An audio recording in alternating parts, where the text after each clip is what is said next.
let's talk Spain, because they had a huge game against Switzerland. The whole fate of the Nations League group hangs in the balance. And we're joined by Sid Lowe now. Sid, Sergio Ramos, light and darkness, as is often the case with Sergio Ramos.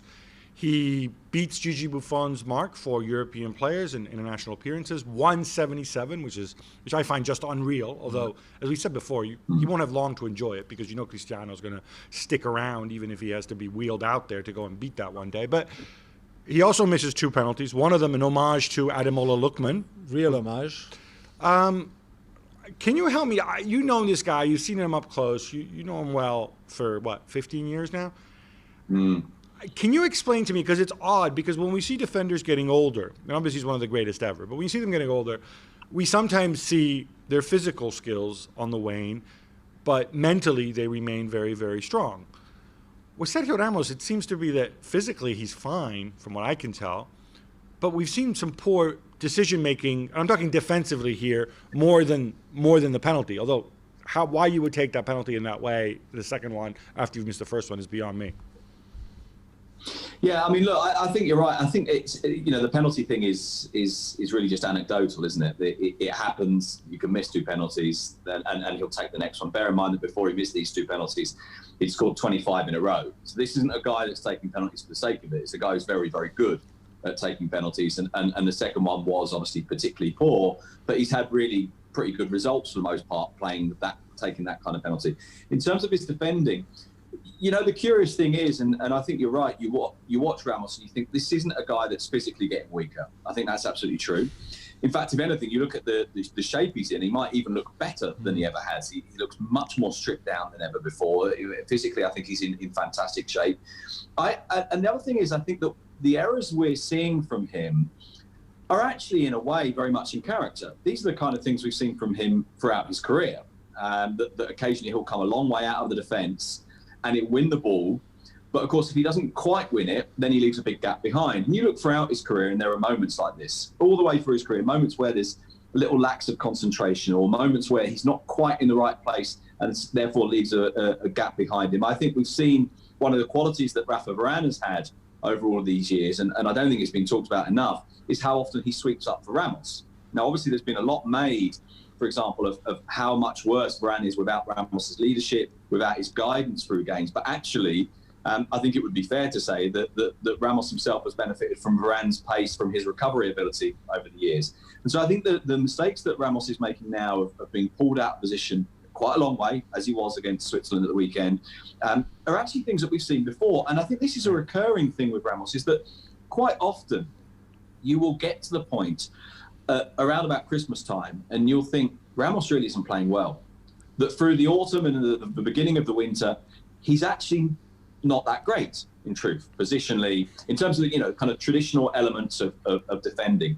But he has a fantastic ability to come good at those moments of the season where it really, really matters. And that's what makes it one of the best ever. And absolutely. What you were saying before, Sid, too, also, it's probably also reflected in how he's got I think he's got the second most red cards of any player in history.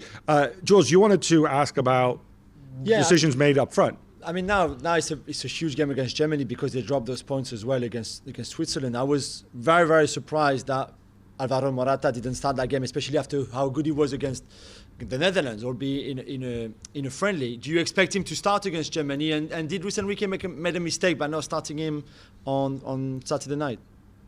I think he probably will start against Germany. I think Luis Enrique clearly is not sure at all about how he wants his forward line to look. I think he's tried false nines. He was trying a false nine with Ansu Fati. He tried a false nine, of course. If you look at that forward line, Oyarzabal, Dani Olmo, and Ferran Torres at the start of the game, none of those are really centre forwards, albeit Ferran Torres with Guardiola has played as a false nine a few times now. And the introduction of Alvaro Morata, I think, did change it. It did give them a focal point. It did make them look more dangerous. I don't know whether that's really hung, so at least it's not only hung on him, as hung on the urgency of the situation and sort of, if you like, an acceleration throughout the team and the entire team responding better.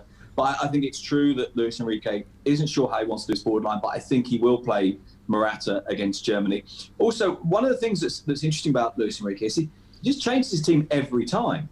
every single team changes. You know, the personnel turnover is absolutely gigantic. I don't know if that's a lack of certainty or if it's about always altering his team to the opponents.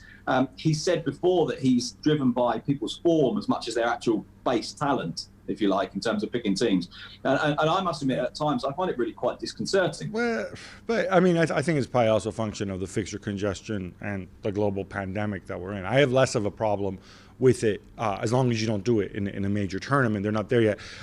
Quickly, Sid, how do you see things going on against Germany? And mostly, because there is a flavor, are people excited by this? Because I have to say, like, I know all the negativity about the Nations League.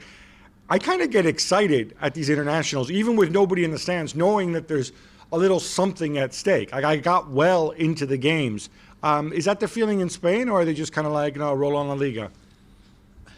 Well, I personally am a little bit with you in the sense that I don't have a lot of patience with people who just seem to want to get rid of international football entirely. That said, in this scenario, in this situation with friendlies going on, that does feel a little bit... I'm not talking the friendlies. Enough with the friendlies, Sid. I'm talking about the Nations League. Are you calling the Nations League a non-friendly? I think the Nations League, Jamie Carragher said it, I thought it was a good way of putting it. These are semi-competitive games rather than full-on. That's such nonsense. I'm not even going to honor that. No, Sid, we're going to have to leave it there. Thanks so much.